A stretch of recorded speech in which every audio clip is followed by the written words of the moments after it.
So I've decided to make some elderflower champagne. I'm just going to sterilise the equipment that I initially need for this. Obviously other brands are available.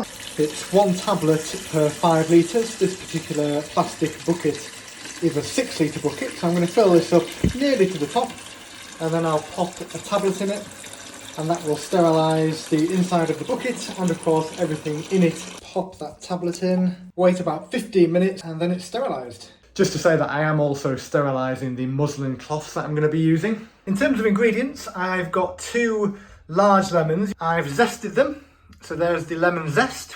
I've then got the elderflower heads that I've just collected. You only really need about 6 large elderflower heads, but the ones I found were quite small, so I've got a lot more than 6. And then I've got 500 grams of granulated sugar, and then we'll need 1 tablespoon of this stuff, which is white wine vinegar.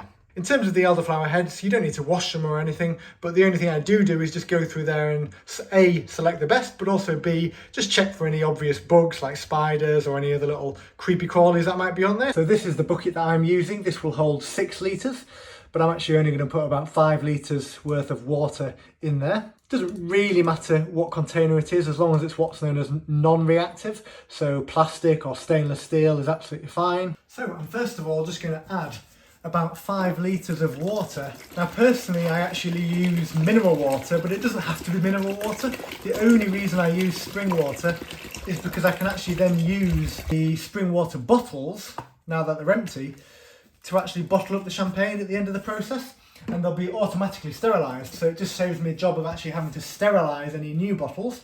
So I'm going to add the sugar now to make a very sugary liquid and give it a good stir. And this spoon I'm using is obviously one of the spoons that I sterilised earlier as well. By the way, 500 grams of sugar will produce at the end of the process quite a dry elderflower champagne. So if you do prefer a sweeter drink, obviously add even more. And then we're going to bring in the lemons. So first of all, I'll add lemon zest, then some good lemon juice. And I'll pop that lemon in as well, I think. It'd be better if you had a lemon squeezer, obviously, but I don't, so I'm improvising. Probably not the most hygienic way. Technically, the best way to do it would be to use a sterilised lemon squeezer as well, but as I said, I've done this before and I'm still here. So I'm now going to add 1 tablespoon of white wine vinegar. This is probably quite a small tablespoon, so I'll let it spill over a little bit, and then we'll get my spoon again and we'll give all this a good stir. So I'm just going to prep the flowers now and get rid of most of the stalks. Doesn't matter if there's still some stalks on them, but I just mean the bulk of the stalks. So we'll just pop some of the flower heads in. All we need to do now is just need to submerge these flowers a little bit. Just give it a little stir as well, the entire liquid. So just giving this a gentle stir. So all I'm going to do now is pretty much just leave it, certainly for the rest of the day. You just need to cover it with something. This has got a natural lid, so I'm just going to put the lid over it, but I'm not going to seal it. I'm not going to slam it down and seal it. I'm just going to literally lay it over the top so it's not airtight, and that's the point really. You can cover your bucket or whatever you're using, your container, with anything like a tea towel or a plate. Doesn't matter as long as it's not airtight. And then for the next couple of days, the next 3, 4, 5 days, I'm just going to stir the contents every day, just once a day. You can see here from this angle how all the flowers and everything else, all the other solids in the bucket, have risen to the top. And that's a sign that the fermentation is working. The yeast has started producing gas, and that gas has now forced everything to the top. And that is a signal that it is now fermenting, and so we are ready for bottling. You'll also see, if I just take that off for a second, and I'll just move the camera to get a bit more of a bird's eye view, you can see there's a few little bubbles, but also almost a bit of a greyish fungus kind of taking shape on the top. It was just to say that that kind of thing is completely normal, nothing to worry about, nothing to be concerned with. It's completely normal part of the process. It's been about 3-4 days now, and now I'm at the stage where I want to start bottling it. So what I'm doing now is I'm just going to sterilise again the equipment that I'm going to need for this. Without further ado, what we're going to do now is use the slotted spoon here and skim off all the stuff on the top. So we're not trying to get rid of every single particle here, we're just going to remove the bulk. So here I've got a muslin lined sieve, which is then going into the jug. So I'm going to pour the liquid through the sieve, And that will do. So now we're ready for the bottling.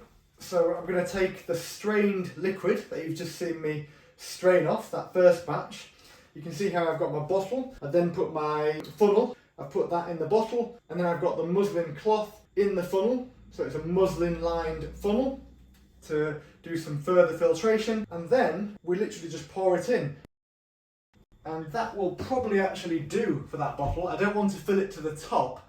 I do want to leave maybe 3, 4, 5 centimetres from the top, because it wants to have a little bit of room for the gas to get build up into. And then what I'm going to do is I'm just going to put a little dent into the bottle, so effectively push a bit of air out, then put the top on. So you can probably see it's got a little dent in there now, and what that will do is it will give me a little warning sign, probably in 2 or 3 days time, something like that.